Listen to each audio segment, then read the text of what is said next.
first official episode, I think, of the L-5 podcast. We are a podcast that is basically just gets together on a couple nights during the week and reviews a couple of movies that we can stream at home. And today, we did a 17-minute, what we call a 17-minute review. And I am Corey. Dana. I'm Brian. Oh, Jeremy. All right. And so like I said, today we did a 17-minute review. And basically, the L-5 podcast, how we came up with the 17 minutes. Dana, if you want to talk about that, where we came up with the 17-minute idea, you can talk about that. Sure. So what we do is with every movie that we watch the first 17 minutes, then we stop it, and we just write out a little bit about what our thoughts are at this current time. So do we like the movie? What do we think is going to happen? And we also go ahead and give it a rating at that point, so that when we finish the movie and it's over, then we can come back and see what we thought of it at 17 minutes in compared to what we think of it at the end, the very end. And I picked 17 minutes just because it was random. I didn't want to do 15. I wanted to do just something a little more random. So that's kind of where we got the 17 minutes from. Just real quick, I was going to talk about our rating system. So we have 5 stars. So 5, this is a rating system that Brian came up with. I'm going to make sure I get this right. So a 5 is I like it so much that I would buy it. So 5 is I would buy it. 4, if you rated a 4, it would be I like it and I'd probably watch it again, or I'd recommend it. A 3 is I'm glad I saw it. A 2 is it's not the worst. Yeah. No. Yeah. It could be worse. You could do worse. Yeah, you could do worse. 2 is you could do worse. And 1 is worse. 1 is worse. Yeah, 2 is you could do worse. 1 was worse. Yeah, 1 was the worst. And so, we give half stars sometimes if we really can't, get to that one level. But I think we are pretty consistent with all of us, trying to make sure. It seems like we all kind of agree most of the time, but every once in a while we'll find a couple that we don't. Different people see different things and pull different things from it because it may latch on to an experience that we had, that's relatable or something, anything like that. So today was a 17-minute review. What we did today was each of us picked a classic movie that we had seen before and wanted to see if it would hold up to today. So the first movie that we picked today was Adventures of Buckaroo Banzai, and that was Brian's pick. So Brian, you want to lead this off? Sure. So Buckaroo Banzai was one of those movies that was always on cable when I was at home before going to college. And it was either always on cable or we had it on a VHS tape, because when movies were on cable, they somehow ended up on VHS tapes. And so I watched it an awful lot, but I haven't probably seen it in, 30 years now. So that hit my list, and we all kind of agreed that it was worthwhile to take a shot on it. Mm-hmm. So this is my review, and these are usually sort of stream of consciousness sort of reviews. So I said, what a cool movie. Haven't seen it in years and happy to introduce it to a new audience. The first 2 scenes introduce Banzai to his gang. They show off his flipped nature, and then the John Lithgow character. He steals the show, and he's one of my this is one of my first exposures to him. I love him so much as an actor. But we have a basic big event, interdimensional experiments, and then the history of that experiment gone wrong. So this felt like a really good first chapter, and almost every time we watch something and we stop at 17 minutes, it's just a really great mark. For whatever reason, it's just this magical number, it seems. And so that 17 minutes ends in this movie just as we're starting to see the Lithgow's character's plans be planned out. Mm-hmm. And so the other thing that we do at this point is we kind of give it a rating, a preliminary rating. So at this point, based on, I've seen this movie before, so at this point, I think if I hadn't seen it yet, I would be giving it a 4 already. Okay. That's good. And this was an 80s film. This was like 1987, something like that, maybe. Something like that. I don't know. I had heard of it. You read your thing. I'll look that up. Yeah, I had heard of it. I know it's a cult classic. I'd never seen it before. And I didn't really know who was in it. So when I first started watching it, the first thing that caught me was all the names of the cast. I thought the ensemble was going to be like fantastic. And I was like, oh, great. See all these people that I hadn't seen in so long. It's yeah, Jeff Goldblum. To piggyback on what you were saying, Brian, you said this was your first introduction to John Lithgow, which is interesting because my first introduction to him was Footloose, which I think was right after this movie. I don't know if it was, I'm not sure if it was before this movie or not, but that was my first introduction to him. So he's like this, pastor, who was all against, people dancing and sin and stuff like that. And then you see him in this movie and he's totally like crazy mad scientist, supposedly, may possibly be the villain of this film. So it was really interesting to see the contrast between the two, and see his acting prowess and, range that he has. Because I love John Lithgow's, just like you were saying. But what I wrote also was 80s sci-fi at its finest. It totally seemed like an 80s sci-fi movie. Great cast. Opening test run reminds me of Back to the Future and a movie that I saw, I think it's called Firefox with Clint Eastwood. And he's basically an airplane pilot who's trying to break the speed of sound, the sound barrier. And so I just thought of that because he's going down this really, straight, narrow pathway and trying to break the speed of sound. I thought the same thing with Banzai with this vehicle. What he was trying to do, I don't know. I didn't know he was trying to go through that mountain or whatever. And I also said John Lithgow is amazing. He needs a bath and a toothbrush badly. And it was definitely captivating that I would want to finish the movie. So I gave it 3.5 stars just in the first 17 minutes. Okay, so I will go. So first, just to pick on Brian, guess what? I'd never seen the trailer for this movie. And just seeing the little blurb up there, I was like, oh my God, what is this? It just looked crazy. I was like, I'm not going to like this. It looked weird. So first thing I noticed, like Corey said, the cast. I was like, oh, wow, I know a lot of these people. This is exciting, to see their work and see what they did. So I was happy with the cast. And so what I wrote is I expected to hate it, but I actually don't. And I wrote that the quality, and this is something I mentioned to Corey, for it to be an older movie, it actually looked very clear on our screen and everything. And so I was like, I wonder if they did something to make it look better, but it looked good. And along with that, I also felt like the special effects that we did see, I did not feel looked that dated. We've seen somewhere, you see the hand in the puppet or something crazy, when we look at a lot of the older movies and their practical effects. Some of them were questionable, but actually I really thought so far what I saw didn't feel too dated.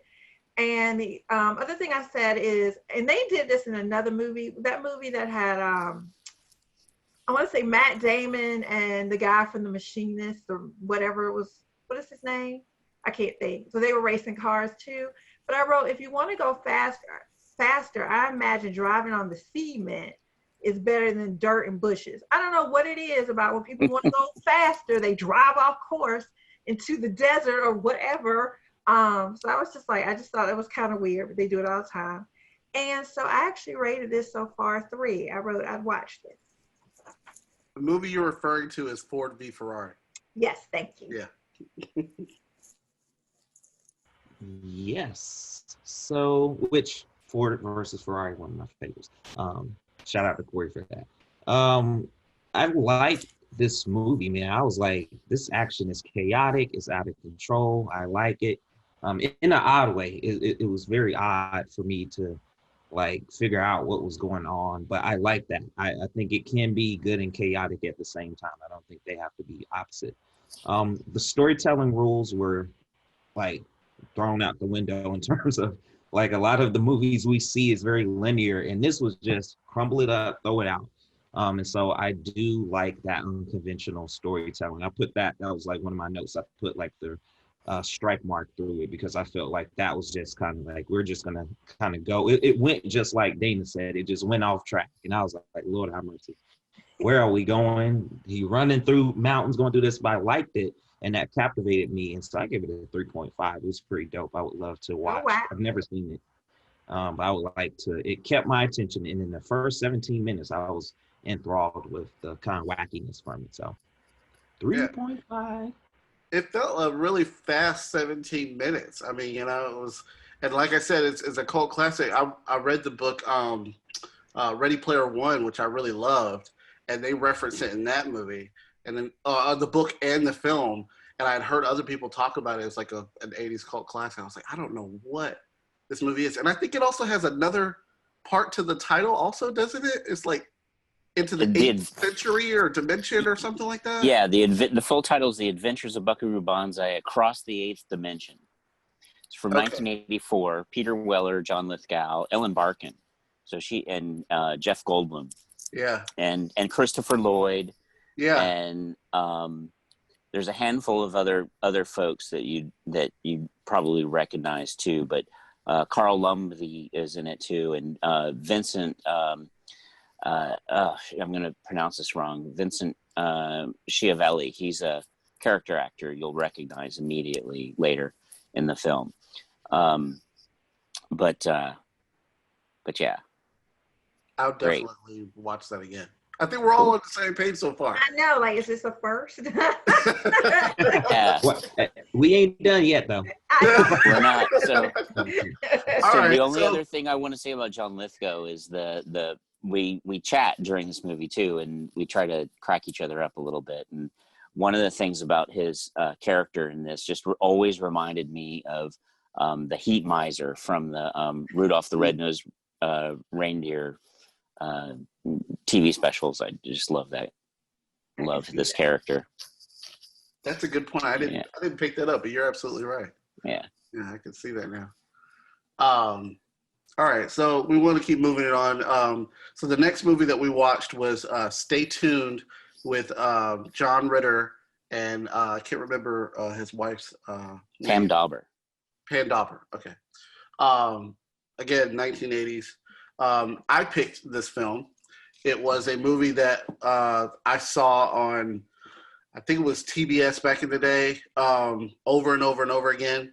And I decided to watch it. I really liked John Ritter from Three's Company and some of the other things that he was in. Really I like his slapstick comedy.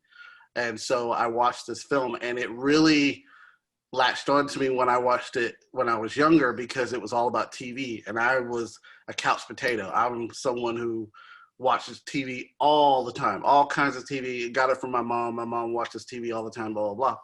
So I was like, I'm really interested in this movie. And I remember it being extremely funny. I remember it being extremely funny. And I watched the trailer again before watching this because it's been years since I've seen it. And the trailer had me dying laughing. And so when we got ready to watch this movie, I said to Dana, I was like, I don't know that anybody's really going to like this or it's going to get into the plot in the first 17 minutes because there's so much leading up to it. And so here's what I wrote for the first 17 minutes. Love John Ritter and his slapstick comedy, rest in peace. Will we get to the main plot in 17 minutes? We should create a new rule that the time starts after the opening credits. Most of my time in this movie was wasted from the cheesy 80s opening credits, the really bad opening credits. 15 minutes of names. The Superman. Yeah, the credits. Superman, big, bold, extended type, like, no. And then I also wrote that the son reminds me of Rick Moranis. I kind of got a Rick Moranis vibe from the little kid with his inventions and trying to come up with things, the glasses and everything like that. So at that point, at 17 minutes, we were right where he gets the television from the salesman, aka the devil. and he gets the television and the remote. And he's trying to figure out how it works, and the wife has decided that she's going to leave him. So that was right when the plot is supposed to twist and give you the real story of what's happening, and we had to stop it. So at that point, I gave it 2 stars. If I had never seen this movie before, I can't say that I was glad that I seen it, but it wasn't the worst thing that I had seen. If that makes sense. All right. I'm gonna go next because it's gonna be short. Kind of like the movie that we actually got to see. So that first 15 minutes of just watching the opening credits and names flash, I was like, okay, is this ever going to end? And that's when I discussed with Corey, maybe we should look at changing the rules a little bit. I really didn't have a lot to say about this movie because I feel like we didn't get that far into it. In terms of a lot of laughter, it's funny you should mention the TV. When the wife saw the TV, that's the first time I laughed in the whole movie. That's the only time I laughed in the whole movie. Not to say it may not be funny later on, but the first part I saw, I wasn't laughing. And really, I literally wrote, oh, the clarity in the movie looks good, just kind of like the first one. And then I wrote, not too much to say, it's interesting, but, and I never finished the sentence because there wasn't enough there for me to really comment on. I felt like, so I gave it a 2, and I said I may or may not watch. There was no like real character development or anything. I thought, I will say this, for him to be at the point that he was in terms of his TV watching, this is a long time coming. This didn't just happen today. So why now she's all of a sudden upset about it, I'm not sure. This man's been doing this for years. You could tell he's just nasty sitting up there with all his open food and everything everywhere. So that was just a little like, how did it get this far? Like if it was another movie, I might say, this is where I would say, y'all, that, hey, we got upgraded. Did y'all see this on your screen? Okay, anyway, if it was another movie, this might be where I would be like, oh, I want to know more about the character and how this came to be. And, what was their life like before them? But at this point, I didn't care. I just thought it was a little odd. But, like I said, it could be really funny and good. I just, at this point, I didn't get that vibe yet. Yeah, my review was a 2.5. I thought it was fun later on in the movie. So like Corey said, it's a comma. I was like, this 17 minutes, it seemed like it was silly, but it seemed like it would be a more fun movie if you continued to watch it beyond the 17 that, we normally do. It had its moments, but like Dana said, it was a little dry. It was dry as a saltine cracker in moments. I was like, I ain't laughing. This ain't funny. I get it. And I get why somebody might like this, but this is a Ritz cracker for you, boy. John Ritter is dope to me. He's one of my, I like watching his work. And so I forgot he was in this. I was like, oh man. And then, I saw the trailer, but I remember he was in this. So I gave it a chance. And just like typically movies that we like that has a favorite actor or a good person in it, we hang on to him. So 2.5 didn't move for me. So. All right. So this is what I wrote. I wrote in just 17 minutes, we do get a full setup of the couple, and then they get pulled into the Weird Devil satellite dish. So my 17 minutes kind of went just a little bit farther. Maybe I cheated. I don't know.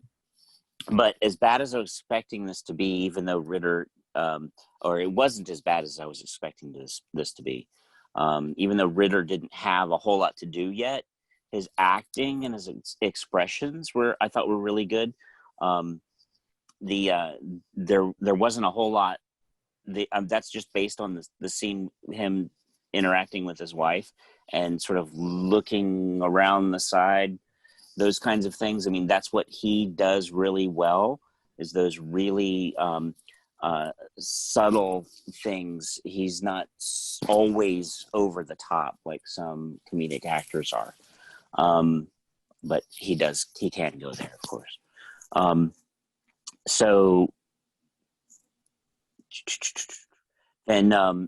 then I wrote that Dauber is still good as the straight man, and she's basically it seems like she's going to be playing the same role she played in Mork and Mindy to Mork.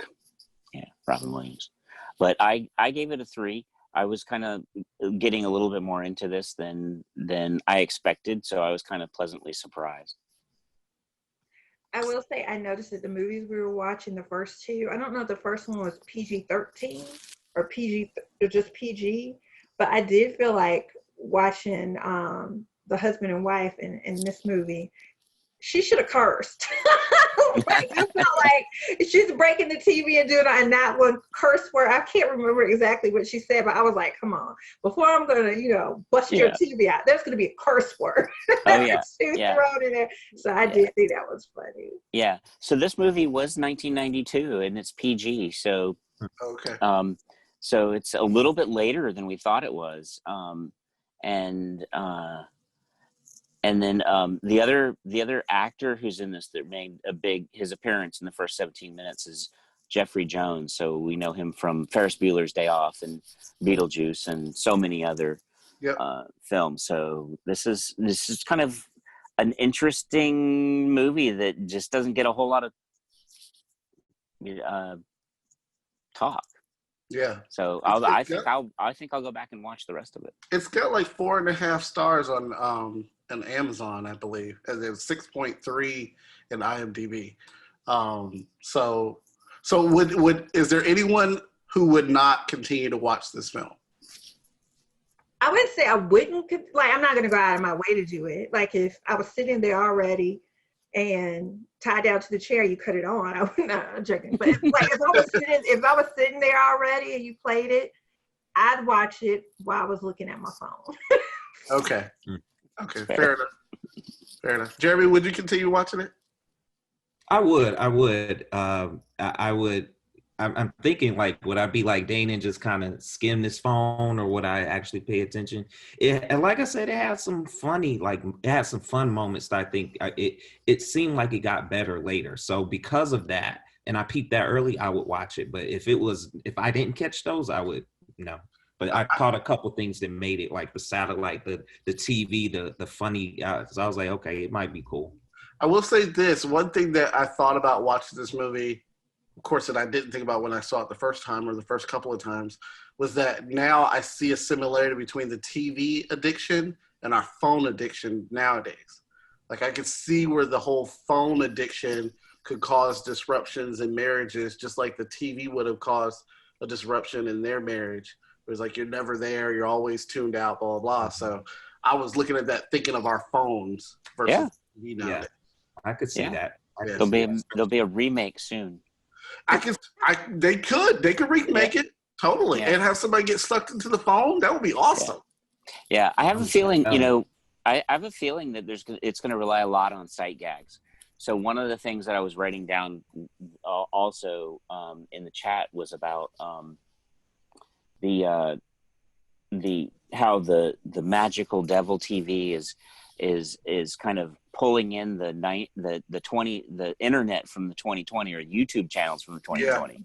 Because one of the first parodies they show is this really sadistic candid camera parody, and it's just like, that's exactly what some of these YouTubers are doing now, where they're just pretend, oh, sorry, ma'am, your husband's dead, and getting her reaction and all of that. And like, yeah, that's today. People are doing just crazy, horrible things like that to folks, and the internet loves it. So it's crazy. So they could totally remake this movie. All right. So our third movie that we watched tonight was $1 Million Baby. And this was a movie that Jeremy picked, I believe. This was your pick, right? Yes, sir. You want to go ahead and lead us off with this one? Yeah. So $1 Million Baby, early 2000s. I remember watching it. I love sports films. It's something about a good sports film, not the bad ones, y'all, but a good sports film that, to me, especially as an athlete, and like determination and getting people to certain parts in their life. So I was like, okay, I'll give this movie a chance. But I remember the reason I picked this movie was the characters. And I remember Brian even putting in the Discord, like, this cast is wild. Like, it's so many people that I forgot was in this Joker, I'm like, even in the 17 minutes, like several characters that I know the main was Clint Eastwood, obviously, and some others, but I was like, dag, I didn't realize that. So the cast caught me, and when I saw the trailer again, and when I put it in our list, it really made me like, do I want to watch this again? But my review, again, I like Clint Eastwood, so that attracted me to watching it in the first place. But I'm still of a fan of him doing directing, which some of his directing, we've had some things I'm like, oh, not really, but he's had some strong work, so that was cool. Again, this whole like determination and grit thing, like somebody's hungry, somebody's boxing when the lights go out, someone, Hillary Swank. And so I do like, that was kind of the film that I think that made me like her. She has some other works, but Hillary Swank, to me, I mean, she killed the role. So I remember, again, just liking the movie because of the cast and sort of that.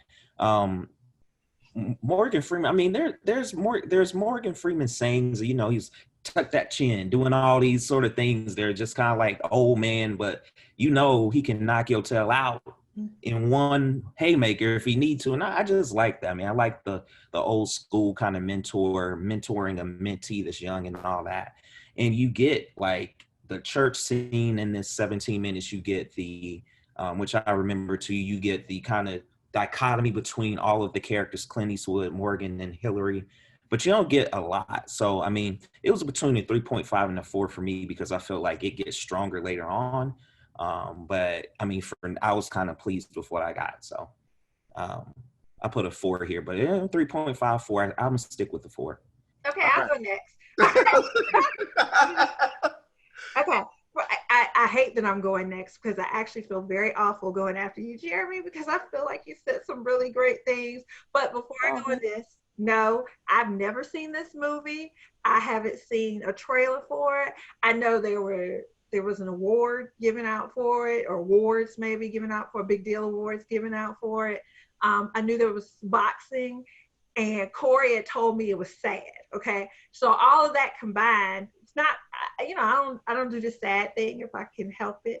So that's probably why I haven't seen the movie. But this is what I wrote. I said Morgan Freeman with the cataract is like AMSR. I hope he narrates the whole story. I enjoyed just listening to him narrate and watch the story. Everybody jokes about his voice and everything, but I really actually really like that part of it, listening to him. And I wrote, although I think he's going to die so Hillary can live in the gym. Don't ask me why, but somehow I feel I like that. I feel like she ends up living in his apartment. I don't know. That was not in the first 17 minutes. But the fact that he showed it to her just was like, something's going to happen. She's going to end up living in here. Like you, I loved all the actors in here. And I'll just say this, just for all the movies that we watched today, I feel like we've had some really amazing actors that have stood the test of time. I know John Ritter passed away, but still, everyone else, I mean, they're still acting now. They're good actors. They're not people who would say are just one-offs who got lucky here and there. They're really people who stayed around. So I think that's good. I loved all the shadows. They made me laugh, especially when he was standing there at that one point talking to her, and all you saw was like him from his arms down. I was like, why is he in the shadows? We all know who this is. It was like, surprise, it's Morgan Freeman. Like, I just thought all the shadows were weird. There's another time when he's sitting, I guess, in the ring or whatever, and there's a shadow, like he's an album cover. Don't ask, these are just things going through my mind when I was watching it. But again, I gave it a 2, and I feel awful about saying this, but only because just looking at it's really not my type of movie. And Corey said it was sad. Honestly, that's probably the biggest part. One thing about movies is I look to get out of the, dated. I don't, there's enough going on in the world to be sad about, and I'm not trying to make my entertainment sad too, even though sometimes, I know we need it and it's good and stuff. So I imagine it's a really good movie, but I gave it a 2 to say I may watch it, I may not. Not that I think it's bad. I just may not be for me. Okay. I'll piggyback on what you said, is that the shadow thing, that was funny. Like I've seen this movie maybe twice, And I didn't think about the shadow thing until I saw it this time. And when he's standing there with just all you see is his arms and stuff, that was funny. And there was another part that you said in the ring that you saw his shadow. I thought that was funny too. But yes, it was made in 2004. It was nominated for 7 Oscars and it won 3. Back when this movie came out is when I started doing the whole Oscar party thing. It was really into watching the Academy Awards and paying attention to what was winning Best Picture and voting and all that kind of stuff with some of my friends. So, and I was working at Blockbuster at the time. I think I was working at Blockbuster at the time. So this year and then the years before that, I was really paying attention to those things. So I really latched on to this movie for winning Best Picture. Like you said, I think it was a great cast ensemble. I agree with you what you were saying about Morgan Freeman.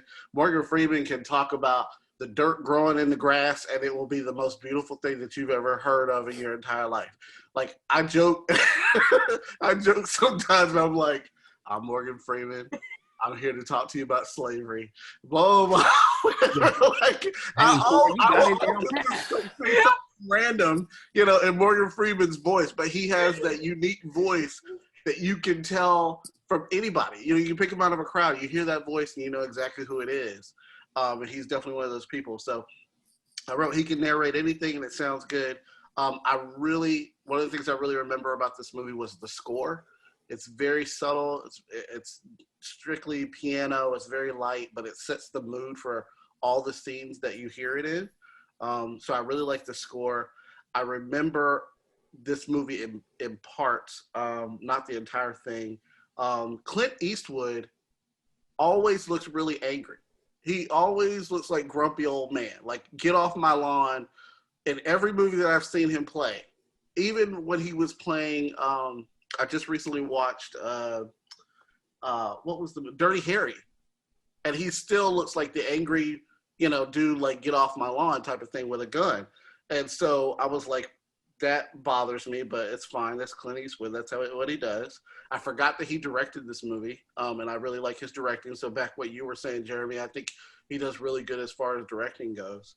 And this is going to sound really strange, but the last thing that I saw at 17 minutes was when she was on the bus leaving the gym. And what you see on the side of the bus is a billboard for The Apprentice with Trump on it. Oh, Oh wow. that's hilarious. That's all I'm gonna say about that. Way to go, Jeremy. I stopped just We're as gonna take Morgan that out Freeman was the closing the curtain. That's all I'm gonna say about that. But yeah, that was 17 minutes. And then I gave it, huh? No, I'm just talking over it. And if I hadn't seen this movie, I would give it probably 3.5 stars. I really like the cast. I really like the storytelling so far with the narration of Morgan Freeman and the setting. So I would definitely watch it. I'm a huge Rocky fan. I'm a huge sports movies fan. So this is definitely right up my alley. All right. I'm going to try not to be political, but I've got something to say about that. Bring it on. Come on, Forrest. I'm going to make you wait. I'm going to make you wait for it. So this is my 17-minute review. So I've never liked Clint Eastwood. And is this one of Swank's first movies? So that's something I want to look up. But wow, the cast of baby actors in this is amazing. The other ones, not just beyond the Morgan Freeman and Clint Eastwood and Hilary Swank, but the guys in the ring. Mm-hmm. Did you see those guys in the gym? Michael Pena and Anthony Mackie. Yeah, our amazing Ant-Man. Marvel heroes, right? Yep. So thanks for forcing me to watch this. I don't think I'd ever watch this movie on my own. But because I don't usually like toxic masculinity of boxing movies, and watching it surround a woman boxer was not going to be the selling point. But maybe that's the point. This movie isn't going to be doing that, maybe, or it does it well. I don't know yet. I've never seen this movie before. But Freeman exudes his best intentions for the underdog, and that's what he's always really good at that. So I think it's worth a couple of hours to look at. Right now, it feels like a 4, but I have some other thoughts.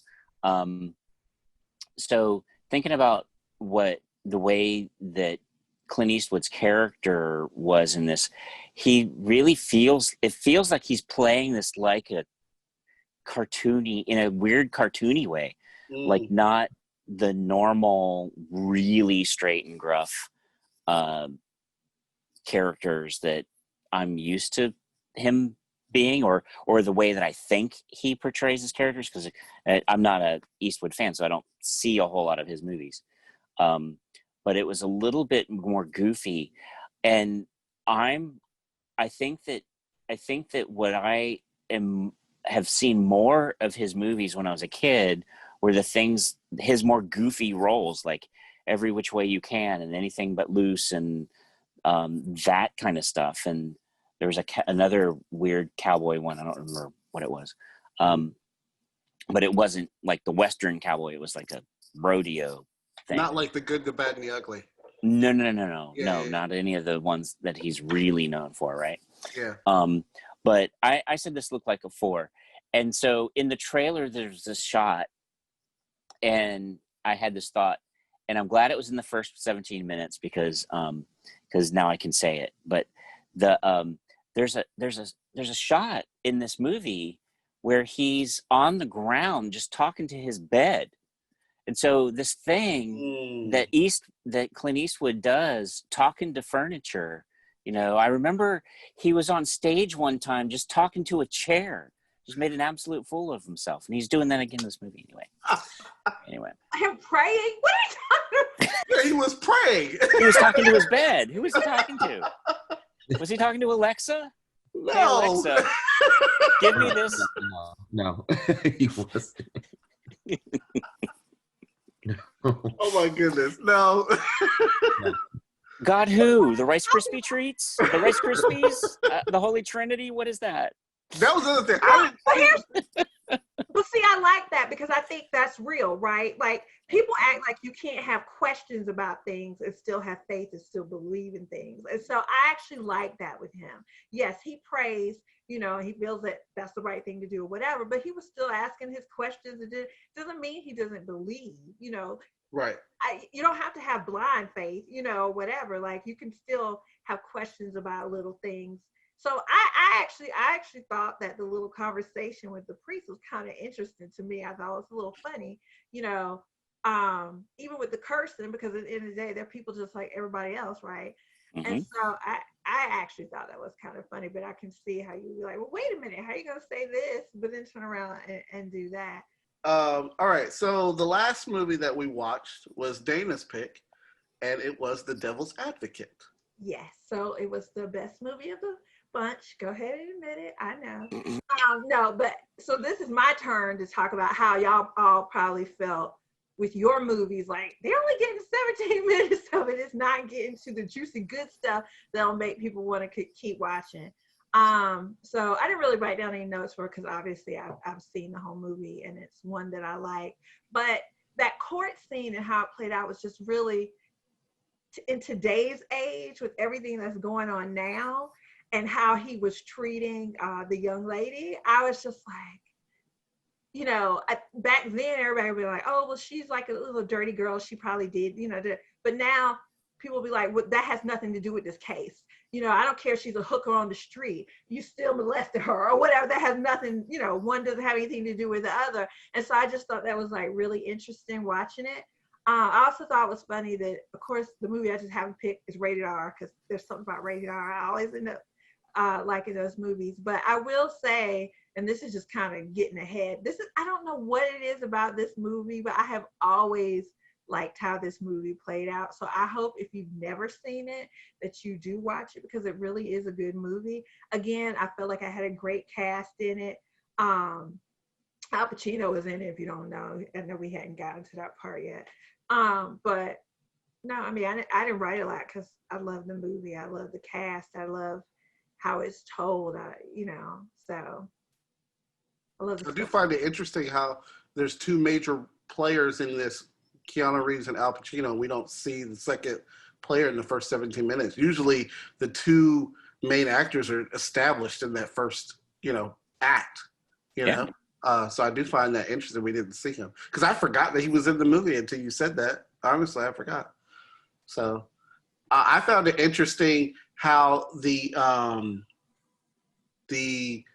don't know, the teacher, we'll just say for lack of better words, legal terms, the teacher, what he was doing in the courtroom. No. Yeah, no, you're guilty. You are guilty. I would have left that courtroom if I was Keanu Reeves and not returned. I'd be like, you need to find another lawyer because I'm sorry, no, there is nothing you can say to help me defend you. I'm sorry, but there's not. There's just not. I had seen that girl before in some other roles. I don't know that I've ever seen her in a leading role at all. I don't even know if she's still acting right now. But I remember seeing her as a child actor in a couple other movies. She's really good. She used to be on Roseanne too. Oh yeah, she was in Roseanne. You're right. Wow. I thought it was a very fast 17 minutes, like very, very fast. A great cast again, like you said. I said that hygiene. That man in the bathroom did not wash his hands. He did not wash his hands. Corey, go ahead and give us a loud wash your hands. Wash your hands. 20 seconds. We're in a pandemic right now, but I know back then we weren't. We still need to wash our hands. Wash our hands, right? Wash your hands. Keanu washed his hands. He did wash his hands. He washed his hands and didn't even use the bathroom. He didn't use the bathroom. And he took his ring off. He took his ring off. Yeah. I don't understand that. Just a side note. I don't understand people who take their rings off to wash their hands. Like they're what asking for doing? losing it. Yeah, Yeah. I don't and the water technically shouldn't hurt your ring. I mean, it's not like you're soaking it in there overnight. You're washing your hands. Yeah. Don't take. I mean, you Unless, can move it to get under it if that's what your concern is. Right. It does move. I don't know. I'm not taking my ring off in a public bathroom to lose it. So if it was not gold or not silver, I think it was a gold ring. But if it was cheap, like if it was plated or something, would you take it off? Like No. I don't know. I mean, just like I don't feel like Corey and I know this, Corey, because we don't really take our rings off. It's just like never really, just maybe once in a while to say, has my finger gotten too fat where I can't get it off yet? Because that happens. I think a lot of young couples dating. I've seen a lot of like friends, like young, like they will. It's like I'm like, what just happened here? And my eyebrows go up. I'm like, I forgot it at home. How you forget it at home? Yeah, I always question that. Whenever I look at people's hands all the time, and when I see somebody that I know that's married and I don't see their wedding ring on, I'm like, is something wrong? Like, what happened? I don't know. Maybe it's just me. But I pay attention to that kind of stuff. But maybe the ring, him taking it off, is foreshadowing to something that's going to happen later on in the film. Maybe that's why. I don't know. I don't know. I also wrote on here that I don't remember this movie at all. Like, I have seen it, but I really don't remember it. The only thing that I remembered that caught my eye was his suits. Keanu Reeves suits. Like most of his suits, even in the poster and some of the marketing, it's like a bright white or a beige color, like very innocent to make him look really innocent and everything like that. So I remember seeing his suits. So that I remember. And then I also wrote, if y'all are from Florida, you shouldn't sound like you're from Alabama. Like I felt like their Southern accents were really I didn't. And I thought they were in Alabama. And then when he said, "Oh, you're from Florida," maybe you're a bigwig in Florida, but this is New York now. I was like, he's from Florida? This is Florida? That didn't seem like Florida. That seemed like Louisiana. It was the back country part of Florida. Maybe he was up in the panhandle. I feel like most people get Southern accents wrong, especially like when they do Georgia. It's like, hee-haw! Like, yeah. That was really that really drew my attention with his mom, with him, with Charlize, and someone else that was there. Their Southern accents, and his was going in and out. Like Keanu's wasn't really there at all in the courtroom, but then when he saw his mom, it popped up, and then we saw Charlize, it went away. So that really caught my eye. And Jeremy may be able to tell me this. but I don't know what kind of car he was driving. But I thought that car was nice. I think it was. I'm a gonna comment Mustang. on that. It Was wasn't a Mustang. No, No, it wasn't. okay. I'm not a car guy, but I thought it Yeah, was a no. great looking car. I really like that car, and I gave it 3 stars if I hadn't seen this before and I didn't really remember it, so I give it 3 stars.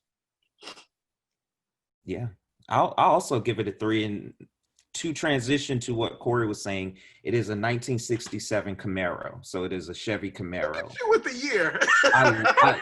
Yeah. Come on, one of my favorite cars is a '69 Camaro, so like I should know the like brother sister like of the '69 Camaro, because the Camaro headlights are always horizontal, and Mustangs are typically vertical. So just remember that most of the time. Most of the time. I'm getting into car nerd stuff.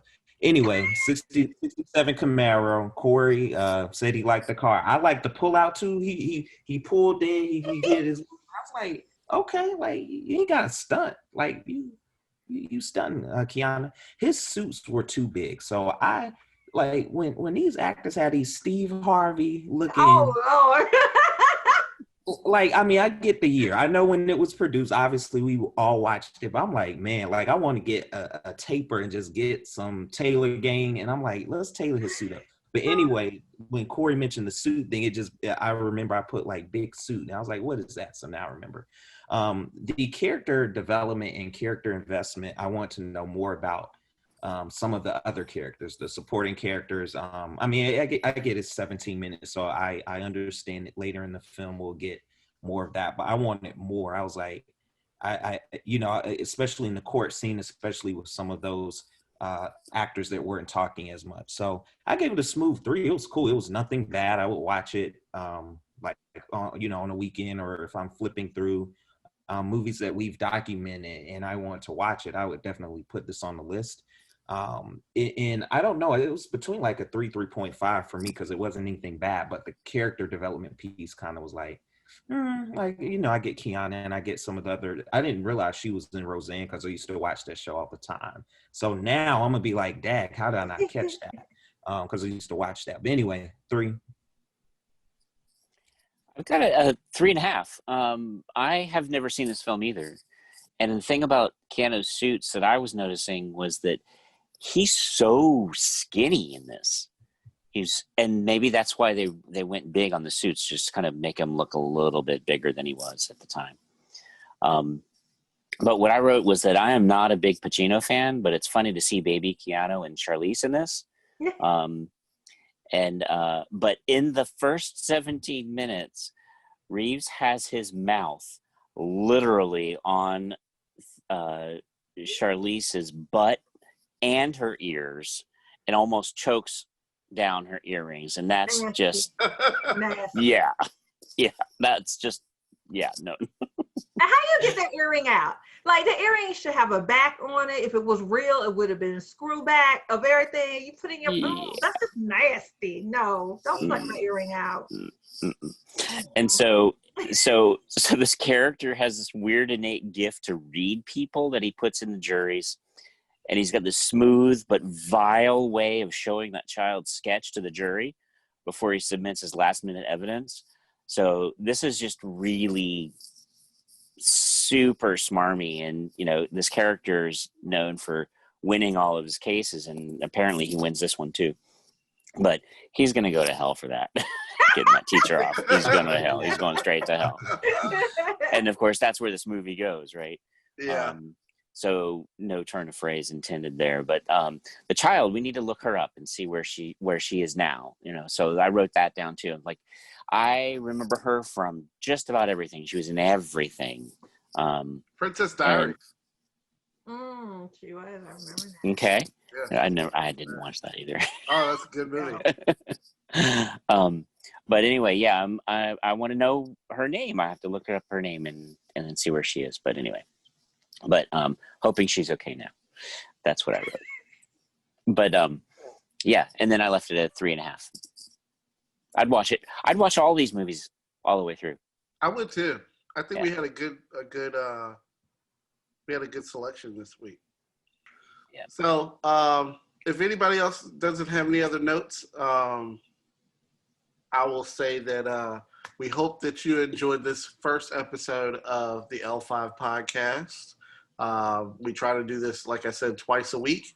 So we're going to see if we can do it again tomorrow or the next day, and then bring you another episode of the L5 podcast. So with that, All right. Well, hey, Corey, what else do we do? What are we doing tomorrow? Oh, so what we've started to do, we were doing 2 movies a week. Now what we do is we pick a movie or a 17-minute interval, 4 movies on one night, and then the second night we'll pick a TV show. So we'll pick a TV series and watch the first 2 episodes of that TV series and discuss it. And then it's up to the individuals after the discussion of whether or not they want to continue to watch the show. Jeremy and Tales from the Loop. So usually this person and this person and this one, we usually go ahead and finish them off. I know that Brady Bunch thing. Yeah. Do the Brady Bunch thing. I don't know where we all are. Dana, put it in the Discord so I can see who you're talking about.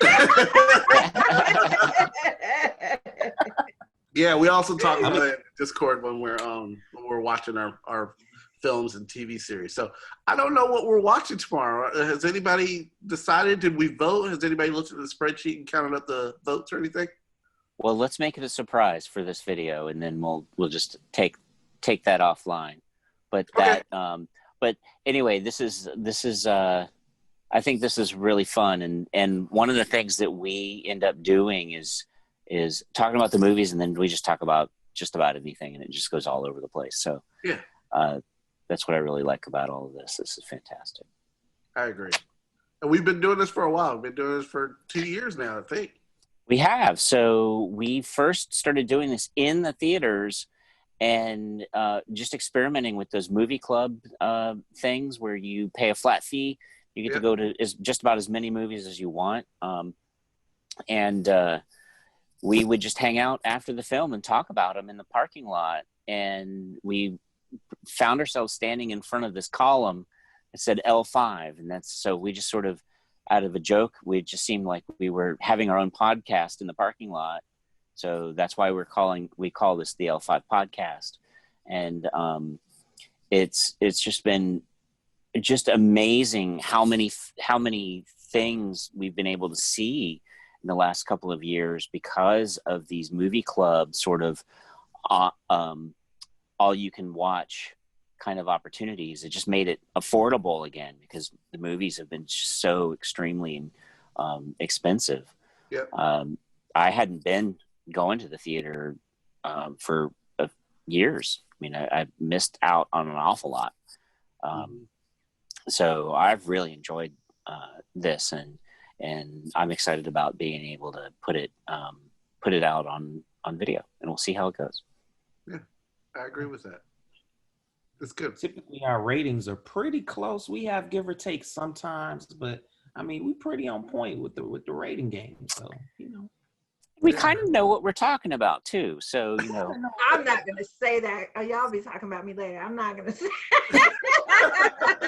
But we love having you. I just give my opinion. Y'all are more movie buffs than I am, but yeah. You help us keep it real, I'm sure. Yes. Exactly. We love the black woman's perspective. Believe that. We get That's exactly hoity-toity. But this was fun. So we're going to meet up again tomorrow. Same time, same channel. Let's get it. We'll do it. All right.